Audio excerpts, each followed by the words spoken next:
त्या सियाला केतन बरोबर लग्न करायचं नव्हतं. माझ्या मनासारखं झालं नाही तर मी कुठल्याही थराला जाईन. असं केल्याने त्या परिस्थितीतून आपली सुटका होऊ शकते. स्त्रिया हल्ली फार हिंसक होत चालल्या. ढकलण्याचा जो तिने निर्णय घेतला तिला फार काय त्याचा पश्चाताप नाही आहे. पार्टीज एन्जॉय करते, मित्रमैत्रिणींबरोबर आहे, पब मध्ये जाते. पालक कुठलीही बाउंड्री मुलांना घालत नाही. पालकांनी काय करायला पाहिजे? रागावर नियंत्रण लोकांचं राहिलेलं नाही आहे. या घटना क्षणिक वाटतात पण प्रत्येक गुन्ह्यामागे क्षुल्लक कारण कधीच नसतं. आणि म्हणून तिने आणि तिच्या मित्राने ते कृत्य केलेलं आहे. त्यावेळी त्याला इतका राग अनावर झाला का त्याला मारावंसं वाटलं. हा राग फॅक्टर लोकांमध्ये हल्ली फार वाढला. तो क्षण ज्यावेळी असं वाटतं की मला आता पर्याय उरलेला नाही, त्या क्षणी आपली सत्सद विवेक बुद्धी कुठेतरी आपण गहाण ठेवून आलेलो. नमस्कार, आमच्या नॉलेज कट्ट्यावरती तुम्हा सगळ्यांचं पुन्हा एकदा मनपूर्वक स्वागत. सध्या देशभरामध्ये 2 घटनांनी खळबळ उडाली आहे. यातील एक घटना आहे केतन अगरवाल या पुण्यातल्या तरुणाची, ज्याची त्याच्या होणाऱ्या पत्नीनं लोहगडावरनं ढकलून हत्या केली. तर दुसरी घटना आहे मुंबईमधल्या लोकलमध्ये क्षुल्लक कारणावरनं एका माथेफिरूनं तरुणाची केलेली हत्या. बघायला गेलं तर या दोन्ही घटनांची पार्श्वभूमी वेगवेगळी आहे. या दोन्ही घटना थंड डोक्याने केलेल्या कृती आहेत. आणि हे करताना मुख्य म्हणजे जे आरोपी आहेत ते सुशिक्षित होते. पण असं असतानाही एखाद्याच्या जीवावर उठणारी ही मानसिकता कोणती? आणि हे दोन्हीही आरोपी 30च्या आतले आहेत. ही अजून त्यातली गंभीर गोष्ट आहे. आजचा समाज नक्की कुठे जातोय? आजची पिढी नक्की काय विचार करते? समोरच्याच्या मनामध्ये नक्की काय गोंधळ चालू आहे आपल्याला कळत नाही. आणि त्यातूनच या घटना घडतायत. नाहीतर केतनसारखा एक तरुण मुलाला आपले प्राण असे गमवावे लागले नसते. आणि लोकल ट्रेनमधून मुंबईकरासारखा प्रवास करणाऱ्या त्या तरुणाला देखील आपले प्राण गमावता लागले नसते. आज याच विषयावरती आपण चर्चा करणार आहोत. या वाढणाऱ्या आजच्या या पिढीची मानसिकता का बदलते आहे, काय आहेत यामागची कारणं, आणि हेच जाणून घेणार आहोत. त्यासाठी आज आमच्या स्टुडिओमध्ये आहे doctor Umesh Sonawane sir. Doctor Umesh Sonawane हे मेंटल हेल्थ कोच तर आहेतच, त्याबरोबरच आयुर्वेदिक फिजिशियन देखील आहेत. होलिस्टिक उपचार पद्धतीने त्यांनी अनेक जणांना बऱ्याच आजारातून बरं केलेलं आहे. आज आपण ओव्हरऑल त्यांच्याबरोबर त्या सगळ्या गोष्टींवरती चर्चा करणार आहोत. नमस्कार सर, आमच्या कार्यक्रमात तुमचं खूप खूप स्वागत. जसं मी सुरुवातीला म्हटलं की सध्या चर्चा आहे, देशभरामध्ये चर्चा आहे केतनची आणि लोकलमध्ये प्राण गमावलेल्या मयंकची. काय सांगाल दोन्ही घटनांबद्दल तुम्ही? दोन्ही घटनांचा जर आपण विचार केला तो ओव्हरऑल बघितलं तर या घटना क्षणिक वाटतात की क्षुल्लक कारणावरून हे झालेलं आहे. पण प्रत्येक गुन्ह्यामागे क्षुल्लक कारण कधीच नसतं. ज्या क्षणी त्या लोकांच्या मनात एखाद्याला जीवे मारण्याचा विचार येतो त्या क्षणामागे जे त्यांचं मेंटल स्टेटस आहे किंवा त्यांची जी भावनिक अस्थिरता आहे किंवा जो काही भावनिक दबाव आहे, या सगळ्या गोष्टी त्या गोष्टीला मॅटर करतात. आता ज्यावेळी ते लोहगडावरून ढकलण्याचं प्रकरण झालं असेल किंवा ट्रेनमधलं प्रकरण झालं असेल, या सगळ्या ट्रेनमधल्या प्रकरणाचा जर आपण विचार केला तर त्यामागे काही प्लॅनिंग प्लॉटिंग नव्हती. तो एक त्या ऑन द स्पॉट झालेली ती घटना आहे.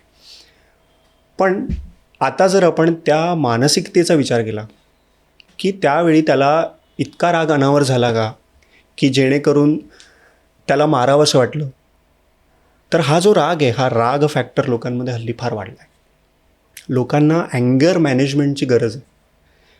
अँगर मॅनेजमेंट म्हणजे काय की तुमच्या वेळी लहानपणी शाळेत या गोष्टी शिकवल्या जायच्या. रागावर नियंत्रण ठेवायचं किंवा घरातून या गोष्टी आपल्याला शिकवल्या जायच्या.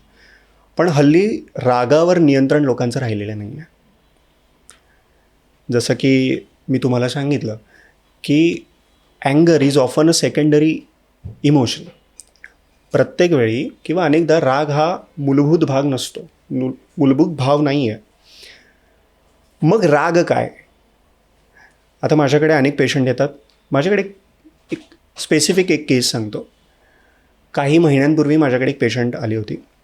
नुकतंच लग्न झालं आहे आणि फार चिडचिड आधीपासून स्वभावात एक चिडचिडेपणा आहे, सारखा राग येतो आणि अशामुळे तिचा डिवोर्स झाला. तर डिवोर्स झाल्यानंतर मग त्याची कारणं काय, त्याची उकलफोड करायची, या सगळ्यांच्या गोष्टींसाठी ती माझ्याकडे आली होती. ज्यावेळी मी ती केस हँडल करत होतो त्यावेळी मी बऱ्याच वेळा तिच्या तोंडून ऐकलं की सर माझा राग कंट्रोल होत नाही. खूप प्रयत्न केला पण माझा राग कंट्रोल होत नाही. बऱ्याच वेळा मी त्या रागाच्या भरात नवऱ्यावर हातही उचललेला आहे. आणि तो बऱ्यापैकी स्वभावाने शांत आहे. काही वर्ष त्याने ते सहन केलं, पण एका पॉईंटला त्यांनी ते सहन केलं नाही आणि आमचं डिवॉर्स झालं. मग ही जे अँगर मॅनेजमेंट आहे, अशा वेळी लोकांचा विवेक हा कुठेतरी हरवलेला असतो. जर आपण विचार केला, मेंदूमध्ये 2 प्रकारच्या प्रणाली आहेत. पहिली प्रणाली ती आहे जी भावना प्रणाली, जी भावना उत्पन्न करते, जसं की लिम्बिक सिस्टम ज्याला आपण म्हणतो, जिथून राग, प्रेम, आनंद यासारख्या भावना उत्पन्न होतात. दुसरी जी प्रणाली आहे ती म्हणजे विवेक, प्रीफ्रंटल कॉर्टेक्स. कुठलाही निर्णय घेण्याची जी क्षमता आहे, जी तिथून सुरुवात होते. कुठलाही निर्णय घ्यायचा असेल तर हा निर्णय एकतर त्या क्षणी घेतलेला असू शकतो किंवा मग या निर्णयामागे खूप काही कटकारस्थान असू शकतं. प्लॅनिंग प्लॉटिंग ज्याला आपण म्हणतो. मग हा निर्णय घेण्याची वेळ का आली? लोहगडावरून ढकलण्याचा जो निर्णय त्यांनी घेतला, त्यामागे काय मानसिकता असेल? मग ही त्या क्षणापुरती आहे का, की त्या क्षणामागे जी असुरक्षितता आहे याचा अभाव? हे आपण समजून घ्यायला पाहिजे. मी आता कोणाला डिफेंड करत नाही आहे, कुठल्याच गुन्हेगाराला आपण डिफेंड करू शकत नाही. पण ज्यावेळी त्या मुलीमध्ये काही कारणावरून ढकलण्याचा जो तिने निर्णय घेतला, त्यावेळी तिची अशी मानसिकता असेल का, की इथून पुढे माझं आयुष्य असुरक्षित असणार आहे, किंवा लहानपणापासून काही चाइल्डहुड ट्रॉमाज जे सॉल्व झाले नाही आहेत, यामुळे तिला हा निर्णय घ्यावासा वाटला का?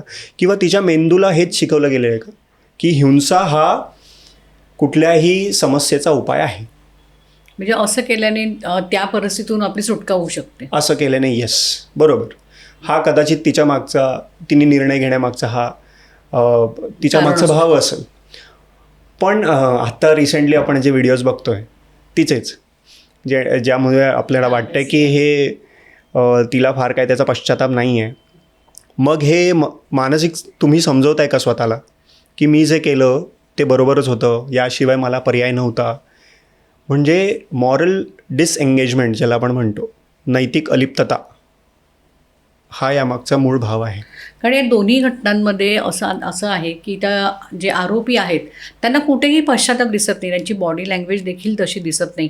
कारण आता कॅमेरासमोर ते बऱ्याच वेळा म्हणजे आपल्याला दिसतात, त्यांचं सगळं हे चालूच आहे, त्यांच्यावरती तपास सुरूच आहे त्या गोष्टींचा.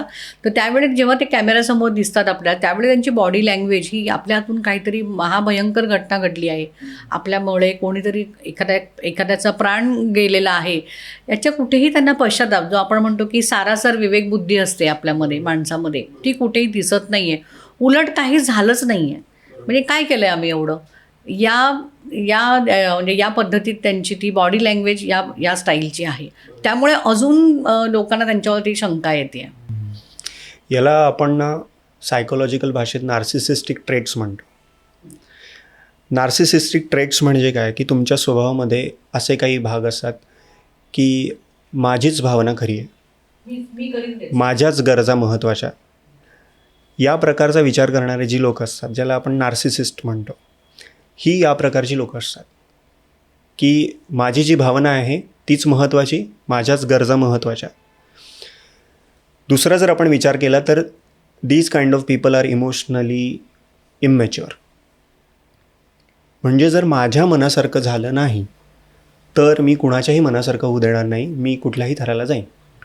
हां, म्हणजे तिला लग्न करायचं नव्हतं त्या सियाला, त्याच्या केतनबरोबर, आणि म्हणून तिने आणि तिच्या मित्राने ते कृत्य केलेलं आहे.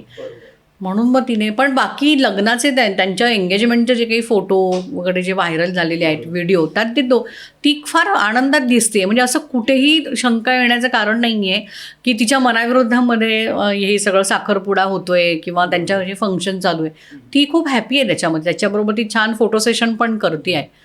पण हे काय आहे, म्हणजे तिचा म्हणजे तिची ही भूमिका, ती ही जी ॲक्टिंग करत होती का मग ही सगळं? कदाचित असू शकतं. आता न्यायालयीन प्रक्रिया पूर्ण होईपर्यंत आपण त्याच्यावर काही निष्कर्ष देऊ शकत नाही. पण जर ओव्हरऑल विचार केला तर कदाचित ही प्लॅनिंग प्लॉटिंग असू शकते, किंवा तिच्या डोक्यामध्ये अशा गोष्टी भरवल्या असतील असंही असू शकतं. ज्यावेळी तिने हा निर्णय घेतला असेल, आणि आय गेस आधी पण असं काहीतरी झालं होतं, तिने 2-3 वेळा प्रयत्न केला होता त्याला हे करण्याचा, पण त्याच्या ते लक्षात नाही आलं आणि तो तिचे प्रयत्न त्यामुळे ते अनसक्सेसफुल झाले. असं पण अशा पण गोष्टी पुढे आलेल्या आहेत. ओव्हरऑल जर अशा घटनांचा आपण विचार केला, जर आत्ता आपण खूप ऐकतोय, या घटनांमागे जी मानसिकता दडलेली आहे ती म्हणजे, जसं मी आधी म्हणालो की मला पर्यायच नव्हता. पण असं खरंच असतं का की पर्याय नसतो कोणाकडे? कधी पर्याय असतात, पण तो क्षण ज्यावेळी असं वाटतं की मला आता पर्याय उरलेला नाही, त्या क्षणी आपली सत्सद विवेक बुद्धी कुठेतरी आपण गहाण ठेवून आलेलं. ॲब्सल्युटली. आता मी जसं तुम्हाला म्हटलं की मेंदूमध्ये निर्णय घेणारा एक भाग असतो, हा हळूहळू ना स्टडीजमध्ये पण कळतं आहे की हळूहळू असक्रिय होत चालला आहे. माणूस कुठलाही निर्णय घेण्याच्या आधी क्षणाचाही विचार करत नाही, पटकन एखादा निर्णय घेऊन टाकतो. मग ही आपली सवय होत चालली आहे का मेंदूला?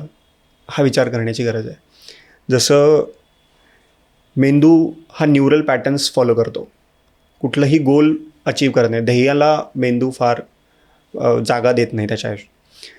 मेंदू हा नेहमी सवयींचा विचार जास्त करतो. म्हणजे मला जर सतत निगेटिव्ह बोलायची सवय, कुठल्याही गोष्टीबाबत मी एक निगेटिव्ह ट्रेट घेऊन चालतो, कुठल्याही लहान सहान गोष्टींबद्दल मी निगेटिव्हच आधी विचार करतो. मग हळूहळू माझ्यामध्ये असा विचार करण्याची एक सवयच तयार होते की कुठलीही गोष्ट झाली की मला पहिले निगेटिव्ह थॉट्स येणार. मग हळूहळू मेंदू स्वतःची ताकद वाचवण्यासाठी कुठल्याही विचाराशिवाय ती कृती करून टाकतो. जसं की व्यसन, सिगरेट पिणं, धूम्रपान किंवा दारू पिणं हे जे असेल, किंवा social media scrolling, gaming, online gaming हे जे आहे, हे हळूहळू लोकांना इतकं सवयीचं झालं आहे की त्यांना काहीच वाटत नाही. सुरुवातीला कुठलंही व्यसन घेताना मला थोडासा त्रास होणार, पण नंतर मी ते अगदी आरामात मी दिवसाला 4-5 सिगरेट लोक करतात. सवय होते. जसं गाडी चालवणं, गाडी चालवताना ज्यांना सवय आहे त्यांना विचार करावा लागत नाही आता मी कुठला गिअर शिफ्ट करू, आपोआप गाडी चालत राहते कुठल्याही विचाराशिवाय. तर ही मेंदूला आपण लावलेली सवय, तर मेंदू या सवयी फॉलो करतो, ज्याला आपण न्यूरल पाथवेज म्हणतो. तर या गोष्टींचा विचार करणं खूप गरजेचं आहे की असं काही होतं आहे का. मग समाजामध्ये इमोशनल रेग्युलेशन आपण नाही करू शकत आहे का? पण सिया, म्हणजे आता आपण जे बोलत आहोत तर तुमच्याकडे म्हणजे त्याचे सगळे डॉक्टर म्हणून तुम्ही त्याचा विचार करतात की त्याच्यामुळे ब्रेनमध्ये काय काय फरक होतो, ब्रेनमध्ये होणाऱ्या ज्या हालचाली आहेत किंवा जे काही फरक आहेत, बदल आहेत, त्याच्यावरून त्या व्यक्ती कुठल्या पद्धतीने विचार करू शकते याचा तुम्हाला अंदाज येऊ शकतो. पण जेव्हा सामान्य व्यक्ती असतात, सामान्य घरांमध्ये जेव्हा अशी मुलं वाढत असतात, तेव्हा त्या मुलांना समजून घेणं आज पालकांना खूप चॅलेंजिंग झालेलं आहे की या मुलांच्या मनात नक्की काय चाललेलं आहे. आता आपण बघितलं की सियाचे असे बरेच व्हिडिओ समोर आलेले आहेत की ती खूप म्हणजे अशी फ्री बर्डसारखी आहे ती मुलगी. तिला कुठेही आईवडिलांनी कुठे काही फार रेस्ट्रिक्शन्समध्ये ठेवलेलं दिसत नाही आहे. म्हणजे सोशल मीडियावरती तरी सध्या असंच चित्र आहे की ती पार्टीज एन्जॉय करते, ती ड्रिंक्स एन्जॉय करते आहे, मित्रमैत्रिणींबरोबर आहे, पबमध्ये जाते आहे. मग अशावेळी म्हणजे इतकं फ्रीडम जर आईवडील मुलांना देता आहेत, तर मग अशा वेळी त्या मुलीने समजा नाहीच सांगितलं आईवडिलांना की मला लग्नच करायचं नाही आहे त्या मुलाशी, तर मे बी आईवडील कदाचित त्यांनी तो विचार केला पण असेल तिच्यासाठी, तर त्यांचं म्हणणं आहे की नाही, म्हणून आम्हाला ती काही तसं काही तिने सांगितलेलं नाही आहे. म्हणजे हा कोर्टामधल्या या सगळ्या नंतरच्या तपासणीमधून हे सगळं येईल बाहेर. आता सध्या आरोप प्रत्यारोपच सुरू आहे. पण जी व्यक्ती इतकं स्वच्छंदी आयुष्य जगते आहे, अशा वेळी अशी व्यक्ती तोंडावरती नाही बोलू शकते एखाद्याला, म्हणजे ही आहे. आणि मग ती नाही म्हणताना देखील तिच्या आईवडिला तिचे लग्न लावून देत असतील आणि म्हणून मग तिने हा पर्याय निवडला असेल, तो चुकीचाच आहे तो पर्याय. तर अशा वेळी पालकांनी काय करायला पाहिजे? म्हणजे पालक एकतर बाउंड्रीज सेट करायला विसरले आहेत मुलांची. पालक कुठलीही बाउंड्री मुलांना घालत नाही की हे या गोष्टी इथपर्यंतच बरोबर आहेत. थांबायचं कुठे हे लोकांना आता कळतच नाही आहे की नेमकं मी या क्षणी आता थांबायला हवं. आणि मग पालक अशा वेळी मुलांना बाउंड्रीज घालण्याचा प्रयत्न करतात ज्या वयात आता त्यांना त्या बाउंड्रीज सहन होणार नाहीत. म्हणजे ज्यावेळी त्यांना सवय झालेली, जसं तुम्ही सांगितलं की ब्रेनला ती सवय झालेली असते. म्हणजे आपण मुलांना हवं ते देत असतो, म्हणजे आपल्याला माहीत असतं की हे चुकीचं आहे, पण ठीक आहे केलंच ना आता मग, आणि मग त्याच्यानंतर त्यांचा धीर एकवटत जातो. आणि मग एका एक्सटेंडला एका वयामध्ये, कारण ती 20 वर्षाची मुलगी आहे, म्हणजे आणि तरुण मुलगी आणि तेवढी समजदार आहे ती, म्हणजे ती मुलं, मग त्या वयामध्ये तिला मोल्ड करणं कठीण आहे. त्यावेळी ती नकार ॲक्सेप्टच नाही करू शकत. बरोबर.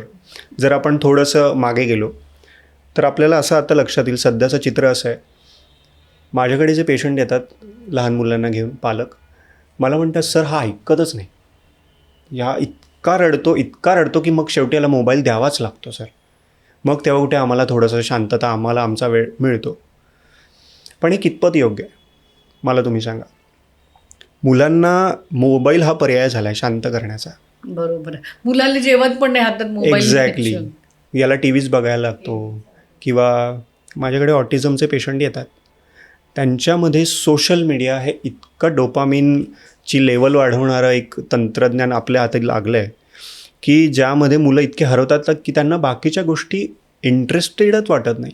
म्हणजे बाहेर मुलांसोबत खेळणं किंवा दुसरी कुठली तरी ॲक्टिव्हिटी करणं, ते या गोष्टीमध्ये इतके इंटरेस्टेड असतात की त्यांना असं वाटतं की नाही, मोबाईल हे संपूर्ण जग आहे, त्यामध्ये आपण पूर्णतः आपला वेळ देऊ शकतो.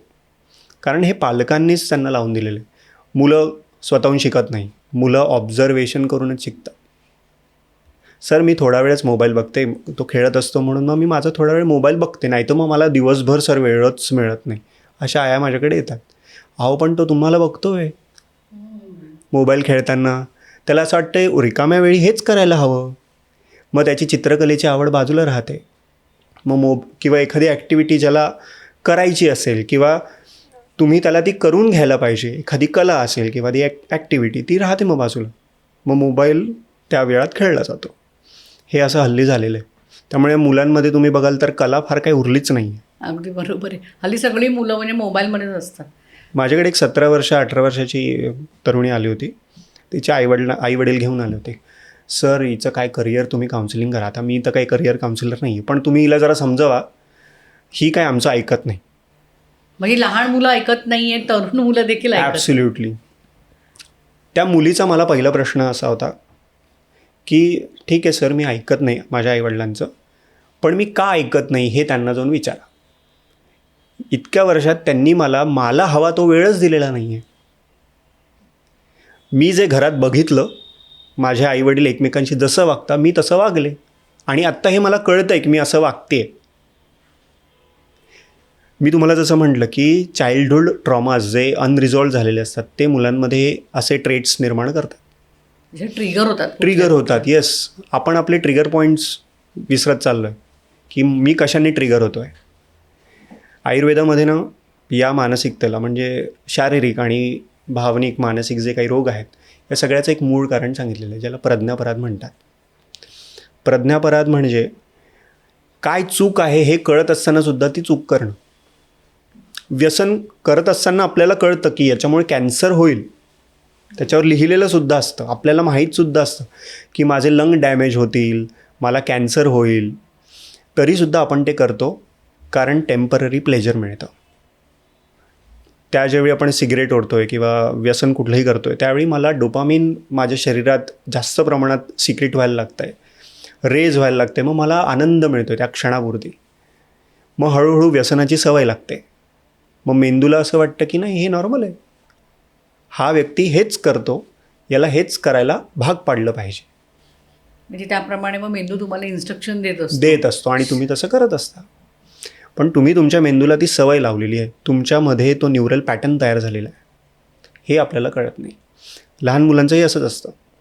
मुलं बघतात, एकदा बघतात, दोनदा बघतात, आणि हळूहळू तीच गोष्ट रिपीट करत जातात, आणि ती इतकी रिपिटेटिव्हली करतात की त्यांनाच नंतर कळत नाही की ओघाओघांनी त्यांच्याकडून त्या गोष्टी घडतात. जसं मी आता 17 वर्षाच्या त्या मुलीचं सांगितलं. तिचं म्हणणं हेच होतं की लहानपणापासून मी घरात भांडणं पाहिली आहेत. माझे आईवडील एकमेकांशी चांगल्या बसून असं एकमेकांशी बोललेत असं मी पाहिलेलं नाही. माझे आजी आजोबा घरी असायचे, ते एकमेकांशी कसं बोलताय, मी लहानपणापासून हेच पाहिलं आहे, आणि मला आत्तापर्यंत वाटत होतं की हेच नॉर्मल आहे. पण आता मी बाहेर पडले, सोशल मीडिया जेव्हापासून मी वापरायला लागले, माझे मित्रमैत्रिणी बघायला लागले, माझ्या मित्रमैत्रिणींच्या घरी हे वातावरण नाही आहे. मग मला असं वाटायला, अरे माझ्या घरचं हे जे वातावरण आहे हे ॲबनॉर्मल आहे, हे असं नसायला पाहिजे. म्हणजे इतकी वर्ष ती मुलगी त्या झोनमध्ये होती की नाही, एकमेकांशी तिरसटपणे बोलणं, एकमेकांशी सतत रागात डील करणं किंवा उद्धटपणे वागणं, अपमान करणं, ह्याच गोष्टी नॉर्मल आहेत. आणि मग ज्या लोकांना योग्य काळात योग्य वयात ते समजत नाही आणि त्यांना तीच प्रकृती नॉर्मल वाटते, ती लोकं मग पुढे जाऊन असे कुठले तरी गुन्हे किंवा असे काहीतरी गंभीर आरोप त्यांच्यावर लागतात. म्हणजे अशा कृती त्यांच्याकडनं घडतात. येस त्याच्यामुळे. Yes yes yes. आता आपण तर या घटनांचा म्हणजे आपण दाखला घेऊन आपण बोलतोय, पण आजच्या काळामध्ये आपण प्रत्येक घरामध्ये बघितलं की मुलं ऐकत नाहीत. म्हणजे लहान मुलं म्हणा किंवा मोठी मुलं म्हणा, ऐकत नाहीत हा सगळ्यात पहिला प्रश्न असतो. बऱ्याच वेळा आईवडिलांना माहितीच नसतं. वयात येणारी मुलं आपण प्रामुख्याने त्यांच्याबद्दल बोलूया, की मुलं आमची बाहेर काय करतात हे आम्हाला माहीत नसतं. मुलांना जे हवं ते आम्ही सगळं देत असतो, पण मुलं आमचं ऐकत नाहीत. हा तर सगळ्या पालकांचा हा तक्रारीचा सूर असतोच. पण त्याशिवाय मुलांचा बाहेरच्या जगात काय सुरू आहे हे आईवडिलांना माहीत नसतं. त्यांच्या मनात काय चाललं आहे ते आईवडिलांना माहीत नसतं. आणि मग अचानक त्यांना मुलांकडनं काहीतरी कृत्य होतं किंवा अचानक काहीतरी मग त्यांना ऐकायला येतं की अरे आपल्या मुलाने हे केलं. अशावेळी आईवडील खूप भांबावलेले असतात, घाबरलेले असतात. तर हे होऊ नये म्हणून आपण सुरुवातीपासूनच मुलांना कशा पद्धतीनं घडवायला हवं आजच्या काळामध्ये. बरं, सगळ्यात आधी तर मुलांमध्ये तुम्ही इमोशन रेग्युलेशन करा. म्हणजे काय करायचं? म्हणजे मुलांचा राग, मुलांचा आनंद किंवा भीती या सगळ्या गोष्टी योग्य वेळी बरोबर आहेत हे मुलांना समजवून सांगा. राग कितपर्यंत बरोबर आहे, राग कुठे थांबवायचा किंवा जो एक क्षणाचा पॉज आहे. आपण ना यासाठी जी थेरपी करतो ना, सायकोलॉजीमध्ये पण याला पॉज थेरपी म्हणतात, की कुठलाही मोठा निर्णय घेण्याच्या आधी ॲटलिस्ट 30 सेकंद तुम्ही पॉज घ्या. पॉज घेतल्यानंतर आपली सत्सद विवेक बुद्धी थोडीशी जागृत होते आणि जो विचार जास्त प्रमाणात इमोशनकडे जास्त जातो, तो थोडासा लॉजिकल आपण विचार करण्यासाठी तेवढा वेळ आपण स्वतःसाठी घ्यायला पाहिजे. दुसरी गोष्ट जी आपण करायला पाहिजे, जी हल्ली पालक करत नाही, ती म्हणजे जसं मी आधी म्हटलं की बाउंड्रीज सेट करत नाही मुलांची. नको, माझ्या आईवडिलांनी मला हे दिलं नाही, मी माझ्या मुलाला सगळं देईन. म्हणजे हे पालक म्हणून एक प्रत्येक जण आपापल्या मुलाला सगळं Absolutely. सुख देण्याच्या मागे असतात. की नको, त्याला वाईट वाटेल, मी जर त्याला नाही म्हटलं तर तो रडेल आणि कदाचित त्याच्या मनात माझी एक वेगळी इमेज तयार होईल. पण असं खरंच होतं का? आपल्या आईवडील आपल्याला जी काही बंधनं घातली, आपल्या आईवडिलांविषयी आपल्याला काही वेगळी मतं तयार झाली आहेत का? नाही होत. आईवडिलांना हे समजतच नाही की मुलांना कुठे थांबवायला पाहिजे. मूल खेळतंय ना, मोबाईल खेळू दे, थोडा वेळ बघेल, त्याला सवय आहे ना, तो करतोच तसा.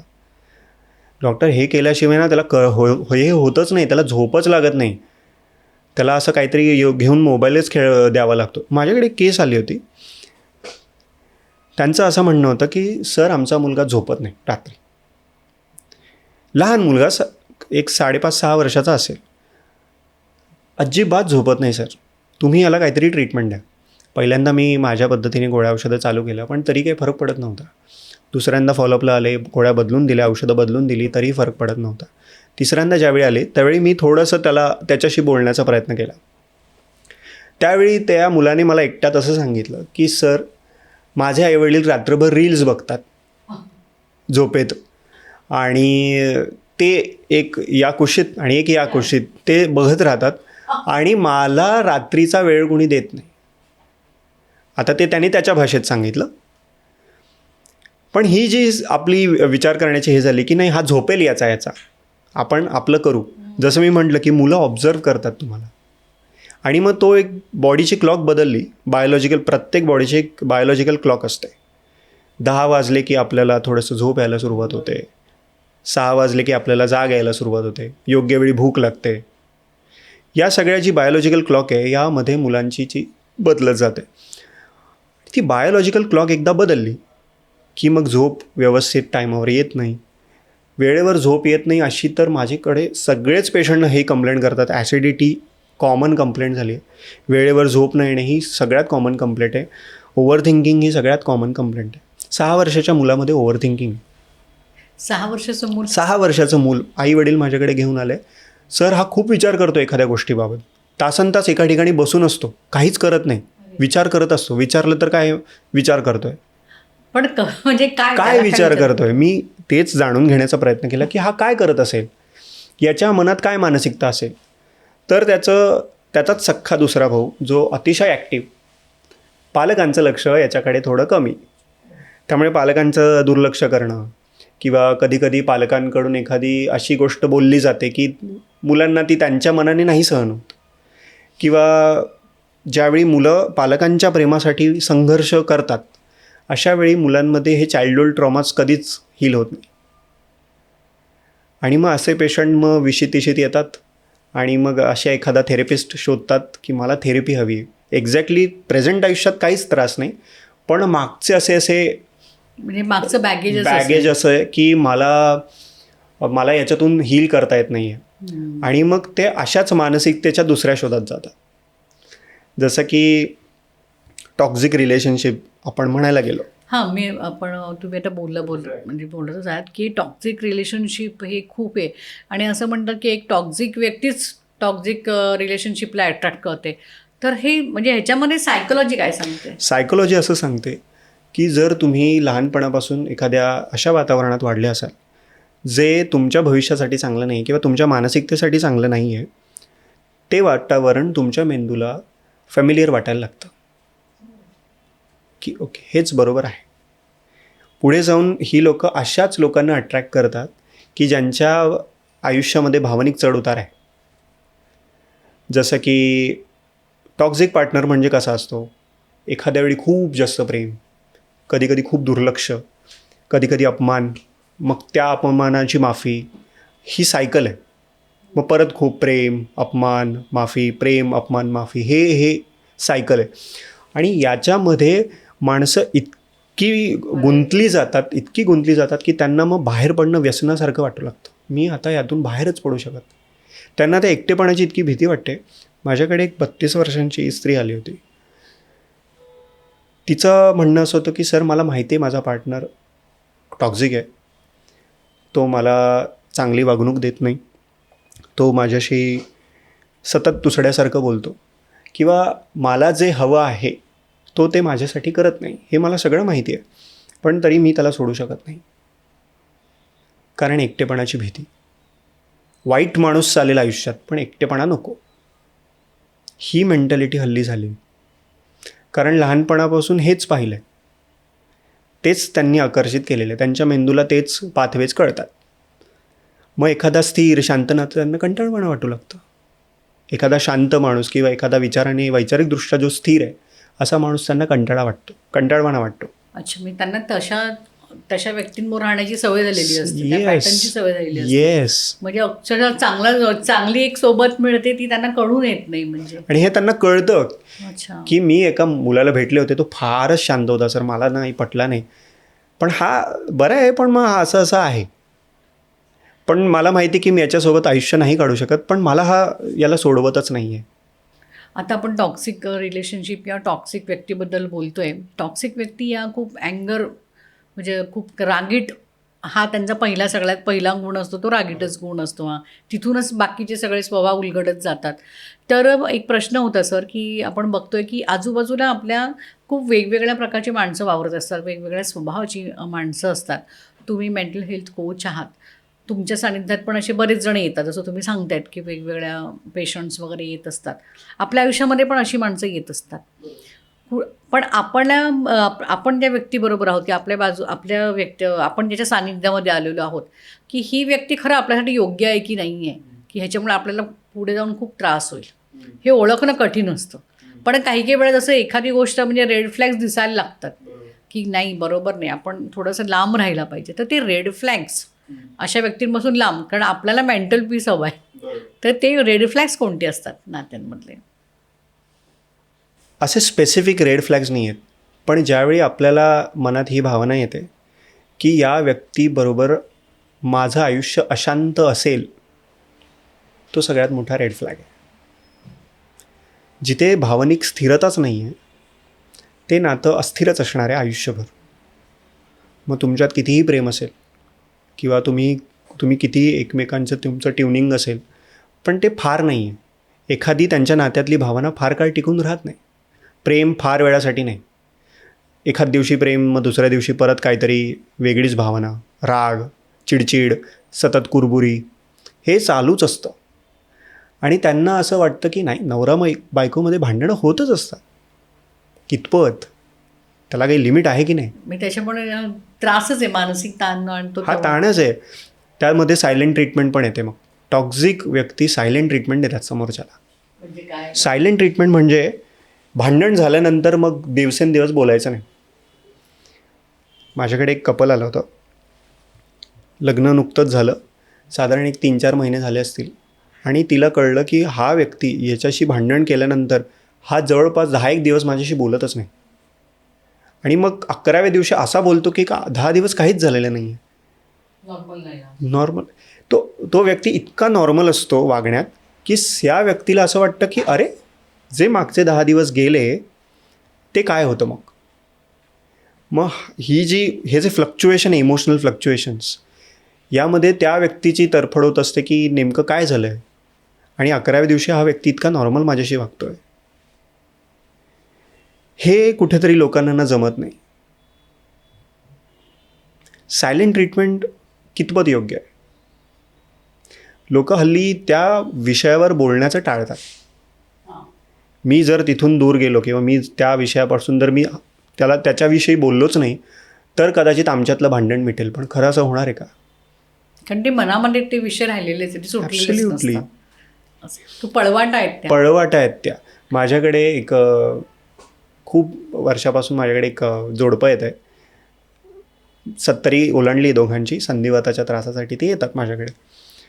तर त्यांना एकदा मी सहज विचारलं, कुतूहल म्हणून, की तुमच्या वैवाहिक जीवनाचं खरं सिक्रेट काय, सुखी वैवाहिक जीवनाचं. त्यांनी मला एकच गोष्ट सांगितली की डॉक्टर, गेले 48-49 वर्ष आम्ही सोबत आहोत, पण असा एकही दिवस गेला नाही की आम्ही एकमेकांशी बोललो नाही आहोत. बोलणं, कम्युनिकेशन महत्त्वाचं आहे. बोलण्यातून काय होणार आहे? भांडण होईल, पण गोष्टी सॉल्व्ह होतील. ॲटलिस्ट समोरच्याला तुमचं मत समजेल की तुम्ही काय विचार करताय. जर आपण एखाद्याला प्रश्नचिन्हातच ठेवलं तर समोरचा व्यक्ती हळूहळू त्या नात्यातून डिलीट होत जाणार आहे. आणि मग एक पॉईंट असा येतो की फक्त नातं फिजिकल राहतं, पण त्यामध्ये इमोशन झिरो, काहीच इमोशन राहत नाही. असे खूप कपल्स आहेत. सर, आमच्यात प्रेम राहिलेलंच नाही आहे. मग हे प्रेम राहिलं नाही तर याची कारणं काय? तर सायलेंट ट्रीटमेंट हे सगळ्यात मोठं कारण आहे. मग ते बायकोकडून असेल किंवा मग नवऱ्याकडून.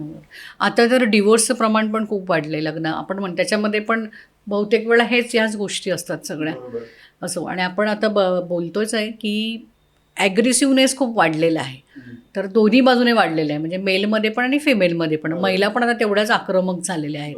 आणि पुरुष हा मूलतः थोडासा आक्रमक आहेच. म्हणजे तर या दोन्ही बाजूने जेव्हा दोन्ही योद्धे समोर असतील तरी युद्ध होणारच, म्हणजे अशी परिस्थिती आहे. अशा वेळी तुमच्याकडे सल्ला घेण्यासाठी जेव्हा एखादे कपल येतं तर त्यावेळी तुम्ही त्यांना कशा पद्धतीने सांगता? आयुर्वेद यांना कशा पद्धतीने हँडल करतो आयुर्वेदाच्या दृष्टिकोनातून जर बघायला गेलं तर आयुर्वेदामध्ये काही मानसिक आजार सांगितलेले आहेत.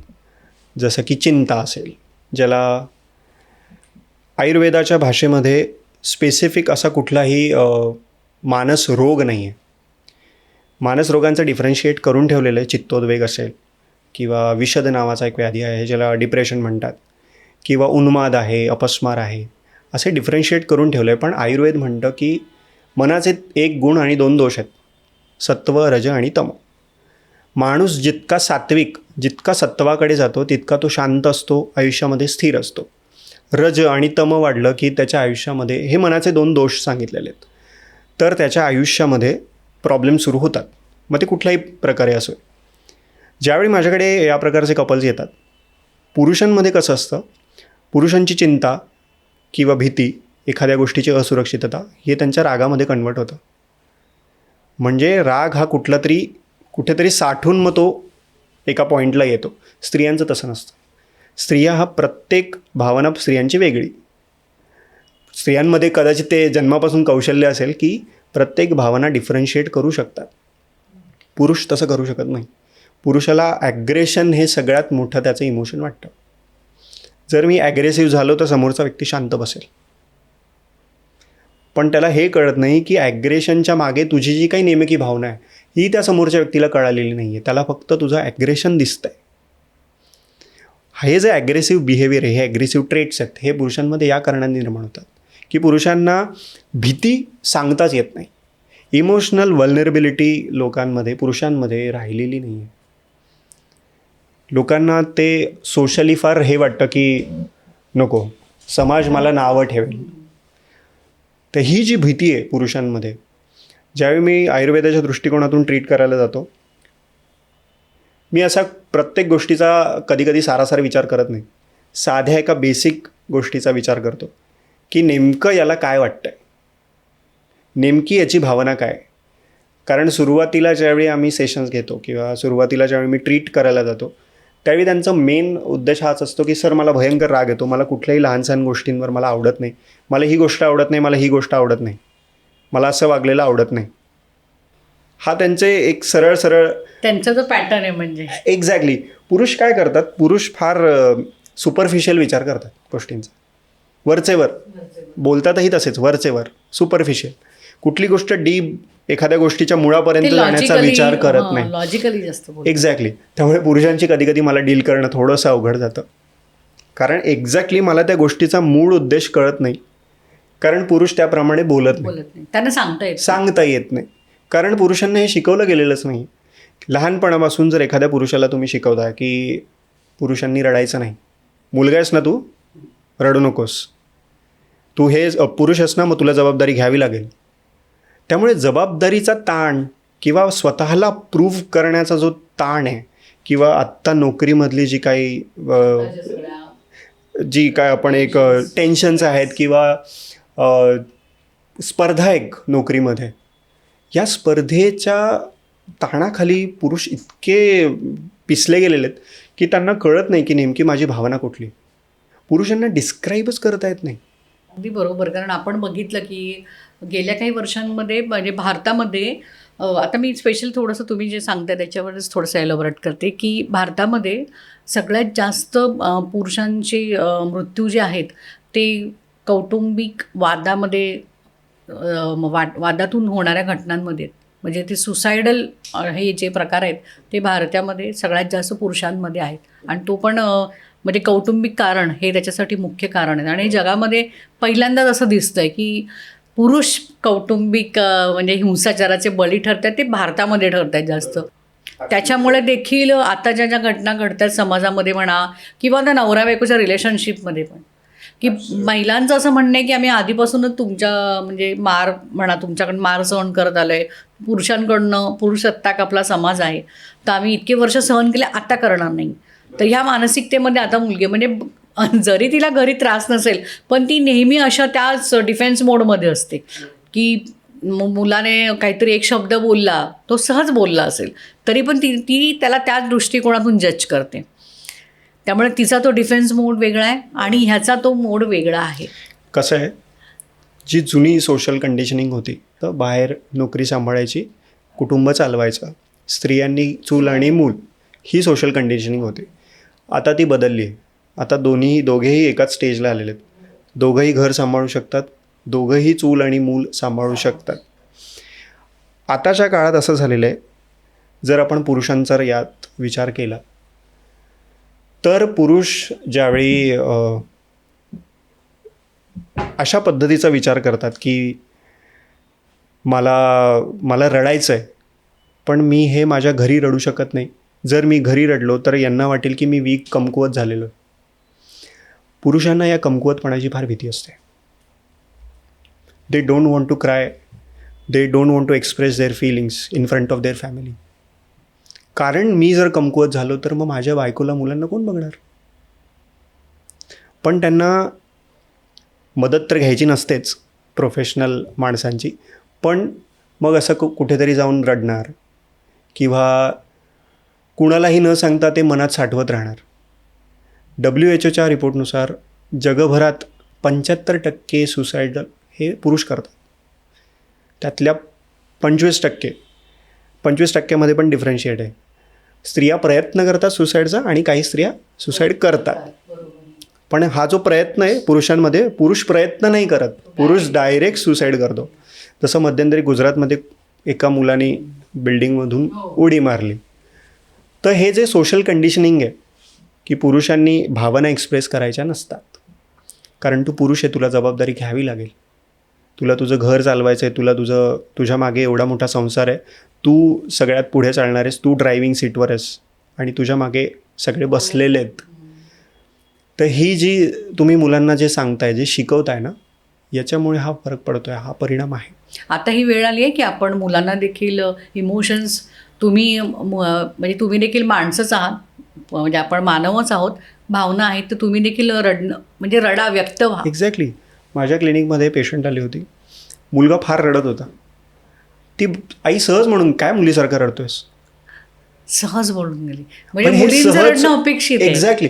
आता तुम्ही कितीही सहज म्हटलात किंवा तुमच्या तोंडून ते निघालं, पण त्या मुलाने ते काय कुठल्या प्रकारे घेतले आपल्याला नाही माहिती.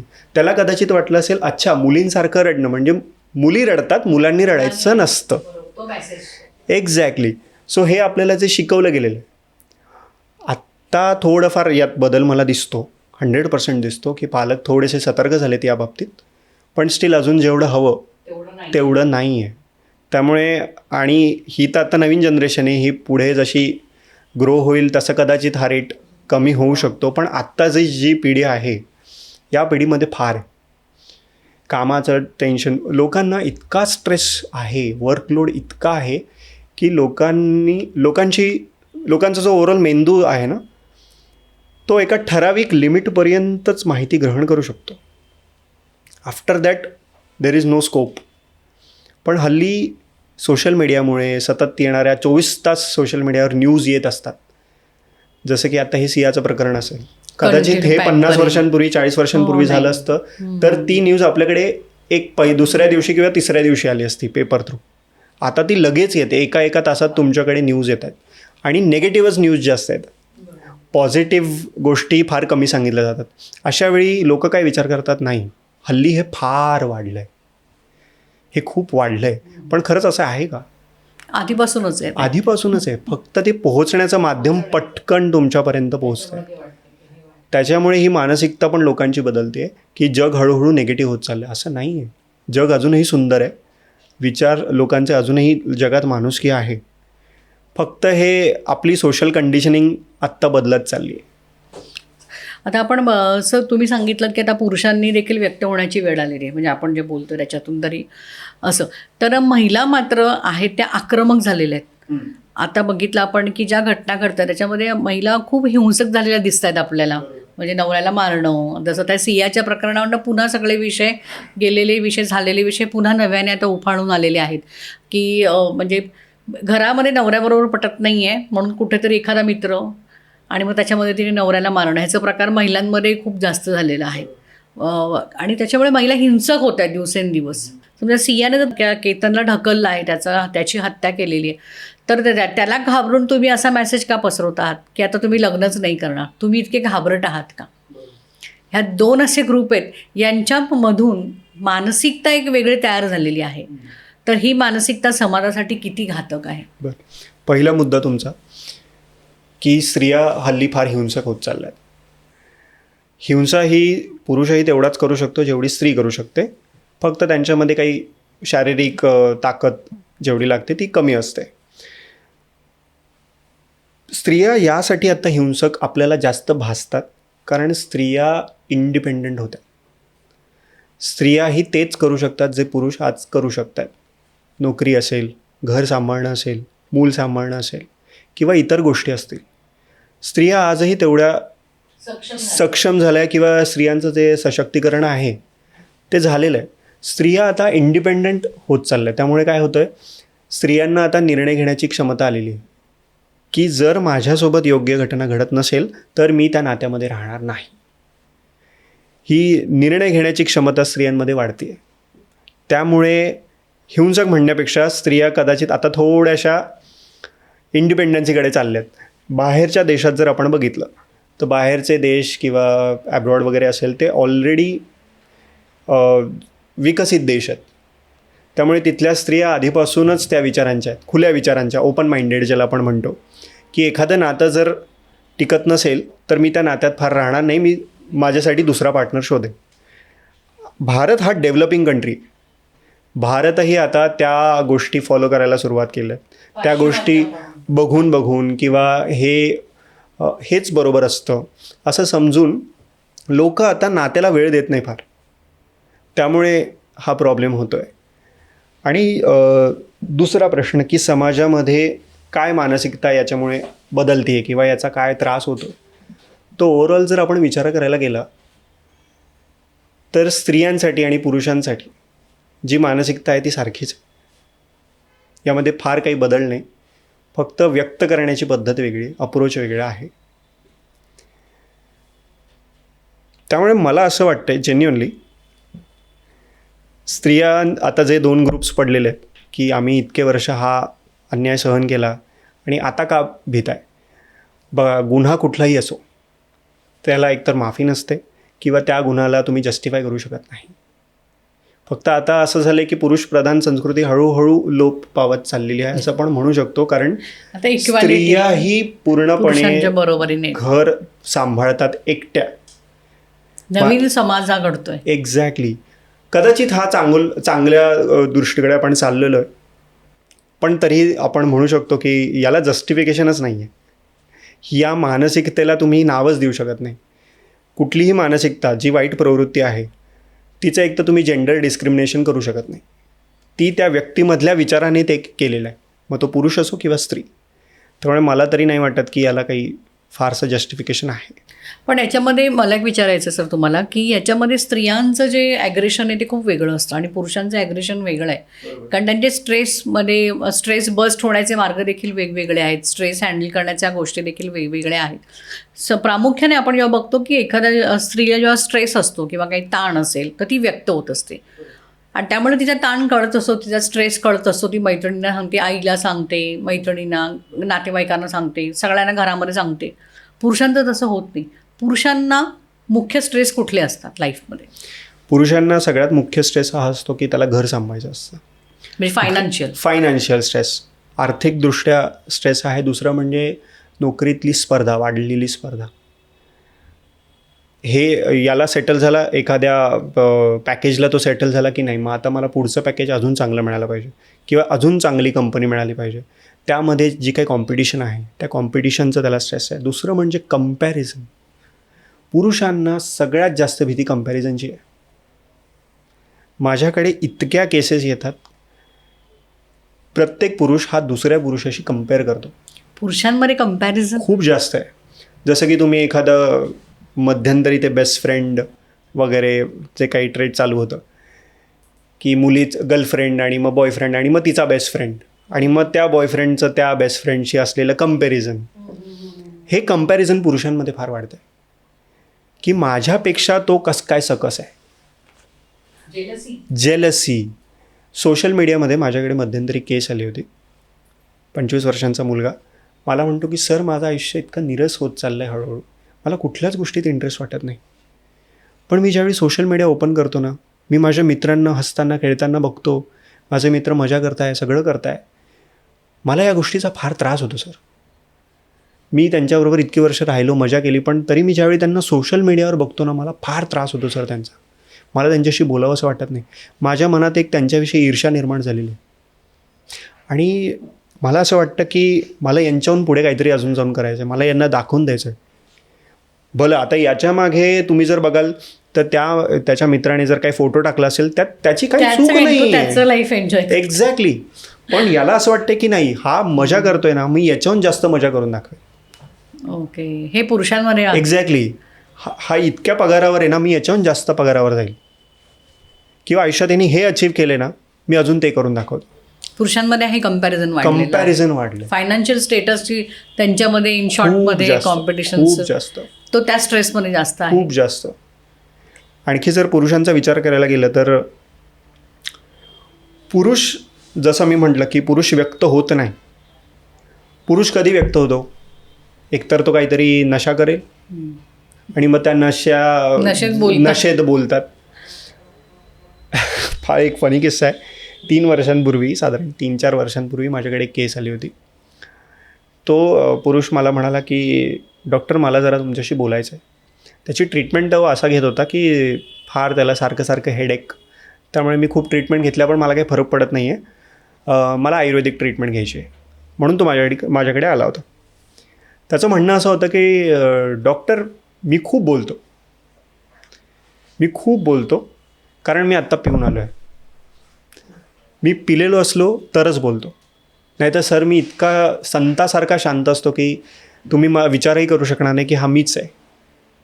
पण मला असं वाटतं ना सर की पिलेलो असताना किंवा एखादी नशा केल्यानंतर मला जे व्यक्त होता येतं ते मला स्वाभाविक नाही व्यक्त होत आहेत नैसर्गिकदृष्ट्या. मला माझ्या या समाजाचं बर्डन वाटतं सर की हा मला समाज कसा जज करेल. म्हणून मी अशा लोकांमध्ये जाऊन बोलतो जे सुद्धा पिलेले आहेत. एक्झॅक्टली. म्हणजे ही पळवाट वाटते त्यांना की मी एखादं व्यसन करून मी त्या पद्धतीने व्यक्त होईल. पुरुषांकडे हा सोपा मार्ग आहे व्यसन, की कुठल्याही कारणावर मला स्ट्रेस आला, मला अँशियस वाटलं, मला डिप्रेस वाटलं, मी जाऊन व्यसन करणार. व्यसन केल्यानंतर माझं डोपामिन वाढणार शरीरात, मला तेवढ्यापुरतं सुख मिळणार. डोपामिन लेवल कमी झालं, मला अजून चिंता आली, अजून नैराश्य आलं. म्हणजे त्यांचं ते व्यक्त करण्याच्या त्यांच्या एक्झॅक्टली. आणि प्लॅटफॉर्म ही एक दारुण सायकल आहे. ही सायकल त्यांना ब्रेकच करता येत नाही. आणि पुरुषांना याचा स्ट्रेस वाढत चालला. वर्कलोडचा तर आहेच. नेक्स्ट लेवल IT कंपनीतले का जास्त वर्कलोड आहे. ऑनलाईन असेल किंवा तुम्ही घरी बसून काम करताय, बाहेर ऑफिसला जाऊन काम करताय, सतत कामच करताय. जगण्याची स्पर्धा त्यांची सुरू आहे. पुरुषांमध्ये मोस्ट प्रॉब्लेम मला हे स्ट्रेस फॅक्टर जास्त दिसतात.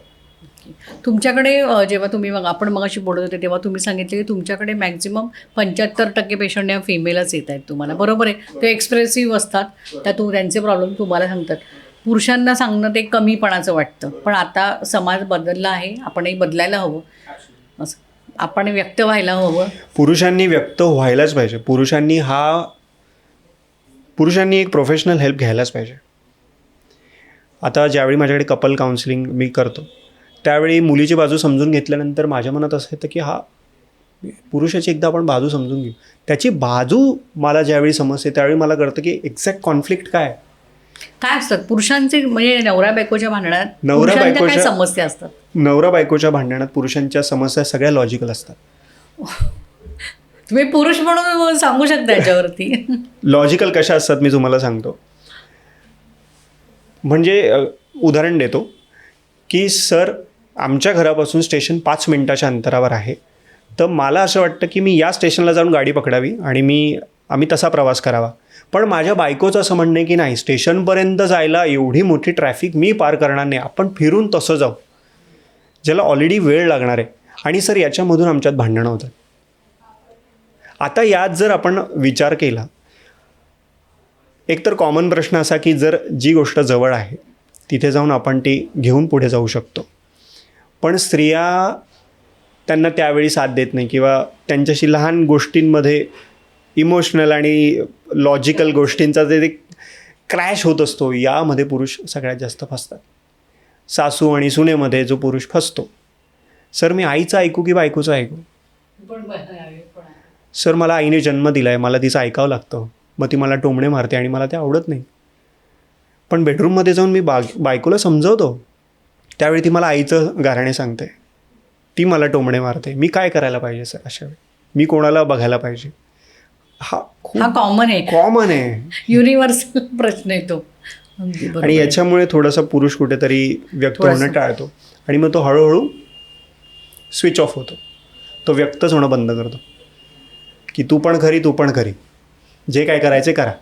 तो त्या झोनमध्ये जातो. म्हणजे का झोन आउट होतो. मग दारू पिणं, व्यसन करणं, सगळ्या गोष्टी वाढतात. म्हणजे हे आता ह्या वर्षानुवर्ष ही स्थिती आहे. त्याच्यात काही फार बदल झालेला नाही आहे. ॲब्सोल्युटली. फक्त एक्सप्रेस होणं त्यांना म्हणजे कठीण आहे. बरोबर. हा सगळ्यात मोठा मुद्दा आहे. तरी पुरुषांनी एक्सप्रेस व्हायला पाहिजे आणखी आजच्या काळामध्ये होणं. बरोबर. मित्रांशी बोलणं, मित्र पण त्याच पद्धतीचा विचार करतात, त्यामुळे समदुःखी असल्यामुळे ते शेअर करू शकतात एकमेकांचे. लग्नासारखी आता तुम्ही म्हणजे तुमच्याकडे असे पण पेशंट येत आहेत लग्नातल्या समस्या घेऊन वगैरे. आपण बघतोय की डिवोर्स पण वाढलेला आहे, एकीकडे व्हायलन्स पण वाढलेलं आहे. नातेसंबंधांचं सगळी अशी म्हणजे नातेसंबंधांमध्ये खूप बदलते रंग आहेत. ह्याच्यामध्ये कुठलाच रंग असा नाही आहे की तो तुम्ही पक्का रंग आता नात्यांमध्ये राहिलेला नाही आहे. असं आहे. तुम्ही सल्ले देतात सगळ्यांना, मार्गदर्शन करत आहात. काय सांगाल तुम्ही?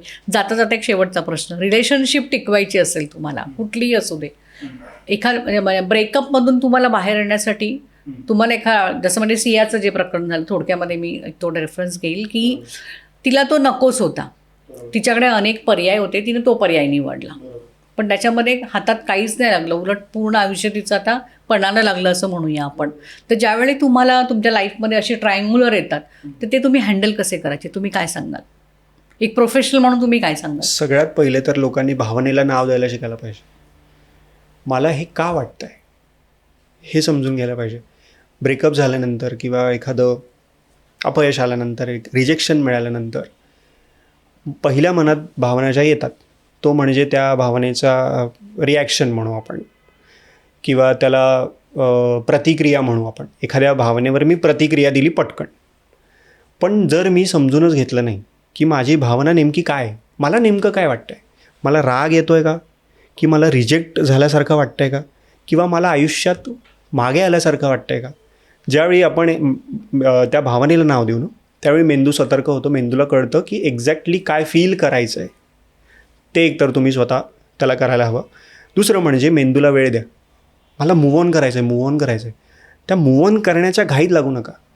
बघा, हिलिंग, आता न्यूरोसायन्स म्हणतं की ब्रेकअपनंतर जे न्यूरॉन्स तयार होतात मेंदूमध्ये, ते सारखेच न्यूरॉन्स असतात ज्यावेळी तुम्हाला शारीरिक वेदना होते. मग अशा वेळी तुम्ही हील होताय ना. Healing is a process, it is not a decision. मला हील व्हायचं आहे हा तुमचा निर्णय नाही आहे, प्रक्रिया आहे ना ती, त्याला वेळ लागेल. त्यामुळे स्वतःला तुम्ही वेळ द्यायला पाहिजे. मी आता इतक्या वर्षापासून जर मी हे करतो आहे, तर मी लोकांना हाच सल्ला देतो की थांबा, वेळ घ्या स्वतःसाठी. सारखं एक तर तुम्ही सोशल मीडिया बघू नका, त्या व्यक्तीचं प्रोफाईल चेक करत बसू नका, किंवा सतत हिला आता काय वाटत असेल, ही काय व्हॉट्सअपला स्टेटस टाकते, किंवा ही कशी ॲक्टिव्ह आहे, हे नका करू. याच्यामुळे मेंदू तुम्हाला त्या प्रक्रियेतून बाहेरच येऊ देत नाही, त्या नात्यातून बाहेर येऊ देत नाही. आणि मी नेहमी सांगतो, प्रत्येकाला सांगतो की प्रत्येक माणूस आपल्या आयुष्यात एका कारणासाठी येतो, तो तेवढा वेळापुरता असतो आणि तो निघून जातो. पण आपण त्या नात्यातून, त्या अनुभवातून काय शिकलो आहे ते महत्त्वाचं असतं, तो धडा महत्त्वाचा असतो. त्यामुळे फार गोष्टी पीपल प्लीजिंग फार लोक करतात. नाही, मी तुझी माफी मागते, मी तुझी माफी मागतो, आपण आयुष्यात पुन्हा एकदा येऊ, जवळ करूयात सगळं, असं नाही होत. एखाद्या माणसाचं मन उडालं की ते उडालं, मग त्या नात्याला काही अर्थ नाही. लोकांना जाऊ द्यावं. इंग्रजीमध्ये एक म्हण आहे, त्या म्हणीतून आपण शेवट करू. त्याचा मराठीत अर्थ असा आहे, जर तुम्ही एखाद्या माणसाला स्वतःचं घर मानत असाल, घरी गेल्यावर आपल्याला कम्फर्टेबल वाटतं, छान वाटतं, आपल्याला तो झोन आवडतो, आपलं घर, घरी जावंसं वाटतं, अशी काही व्यक्ती पण असतात आपल्या आयुष्यात. जर अशा व्यक्तींना आपण घर मानत असू ना, तर त्या घराचा दरवाजा कायम ओपन ठेवायचा, उघडा ठेवायचा. त्या व्यक्तीला फ्रीडम द्यायचं की तुम्हाला आत यायचंही फ्रीडम आहे आणि इथून बाहेर जायचंही फ्रीडम ऑफ स्टे. प्रत्येकाला राहण्याचं व्यक्ती स्वातंत्र्य आहे, प्रत्येकाला त्या नात्यातून जाण्याचं व्यक्ती स्वातंत्र्य आहे. त्यामुळे लोकांना फार पीपल प्लीजिंग न करता आपण या गोष्टीतून स्वतःला सावरू शकतो. उमेश सर, आज तुम्ही आमच्या स्टुडिओमध्ये आलात आणि तुम्ही नातेसंबंध, बिघडणारे नातेसंबंध आणि त्याच्यातून ते नातं कसं सुधारायचं याच्यावरती देखील खूप छान असं मार्गदर्शन केलेत. त्याबद्दल तुमचे खूप खूप आभार. धन्यवाद. Thank you so much.